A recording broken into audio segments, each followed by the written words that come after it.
The Life Journey to Yi. Chapter 1. The Very Start. In 1973, I was born in the countryside of the northern suburb of Tianjin, now called Beicheng District. At that time, most of the countryside babies were delivered at home. The village midwife helped to deliver the babies. Now the children in the urban areas seldom have this treatment. When I was in elementary school, I met the midwife, and it was very interesting to me. This is the lady who delivered me. After I was born, nothing special happened to me according to my memory. I checked with my mother, and she verified this point.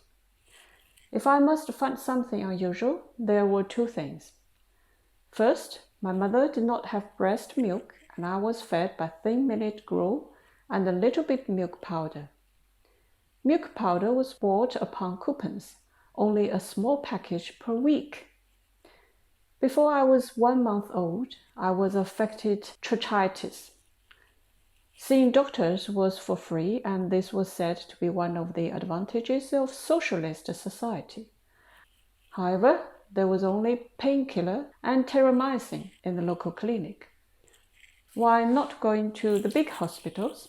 If your position was not high enough, you would not get descent service there. So you can imagine in the rural area in 1973, the medical conditions were very limited. Directed by my grandmother, I was fed with soup boiled from Chinese cabbage and pears, and then covered with warm quilts to sweat. I was cured in that way. Secondly, my funiculars did not close in time. My mother was very worried. What should we do with this wretched child? After a discussion, my parents decided to feed me with some calcium, small tablets of calcium carbonate with some sweet flavor. I ignorantly regarded those tablets as candies and would eat them stealthily. Therefore, I took the small and sweet tablets for several years, basing on a groundless decision. That I survived to today is an evidence that nature is merciful to all lives. When we were children, on every tomb sweeping festival, we would go to sweep the tombs with the adults. The tomb area was not far away from the village and was built spontaneously by the villagers, different from the commercial public tombs today. When we went tomb sweeping, we would bring articles of tributes and a shovel.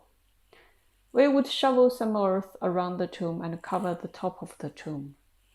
The tomb sweeping is accomplished only when the new earth is added. Otherwise, people would doubt that this family has no descendants. My grandfather pointed to the two biggest tombs, telling us that those were the tombs of our ancestors. It was said that 7 or 8 generations before, 3 brothers ran away from a famine-stricken area together. One of them died of hunger during the trip, and the remaining brothers reached Tianjin and expanded the family gradually. When I was in primary school, class origin was very important. My family were originated from poor peasants, which was regarded a very decent background. I felt very confident when filling in all sorts of forms. During my primary school years, I was boringly ordinary as all rural children. However, during the time when everybody strived to be a member of the Little Red Guard, later changed to the Young Pioneers, I was quite resistant. As my study performance was very good, I was also bestowed a red scarf. As a young child, for unknown reason, I had a strong fear of joining an organization. After primary school, I did not join any other organization. I enjoyed lying in the yard in summer nights looking at the shining stars. The air was not polluted as today, and the summer night sky was very beautiful. The children argued about which had a bigger quantity, people on the ground or stars in the sky. Before I went to primary school, I already knew that stars do not exist only in the sky, but also under the earth, and that we were suspended in between. I always felt that there were some familiar places deep in the sky. Later, when the air was more polluted, the familiar feeling faded gradually. Here I just record the facts about me instead of priding myself on being out of the ordinary. After all, every child may have a variety of imaginations.